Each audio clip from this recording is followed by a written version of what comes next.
In this guide, we're going over two different ways that you can use to find someone on Facebook by a phone number. Before we do get into this guide, make sure to like the video and subscribe to the channel with all notifications on. It really does help with the channel and it lets us know that you want more content like this. We'd greatly appreciate it. And if at any point throughout this guide you did have any questions, just ask them down in the comment section below and we could help you out further. I'm going to be doing my best to reply to every single comment down there. But first things first, go ahead and open up Facebook and make sure that you have that number saved in your phone contacts as well.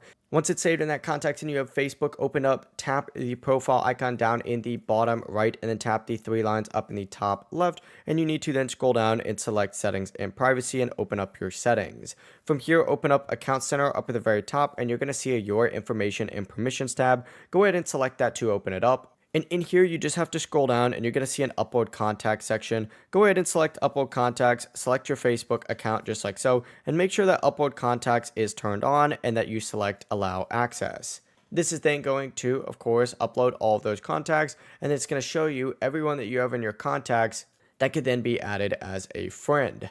After that, just go ahead and hit done, back out and go back to the main Facebook page. And you can just search then for whoever it is that you're trying to find on here by their phone number. And as long as their phone number is connected to their Facebook account and their privacy settings allow it, their profile is going to show up in your suggestions or search results. If nothing appears, they may not have their number connected to Facebook or they may have their privacy settings currently turned off. But that is how you can do it. It really is that simple. If you guys have any questions, ask them down in the comment section below and we can help you out further. I'm going to be doing my best to reply to every single comment down there. Before you do leave this guide, make sure to like the video and subscribe to the channel with all notifications on. It really does help us out and it lets us know that you want more content like this. We'd greatly appreciate it. Have a great rest of your day though. Peace.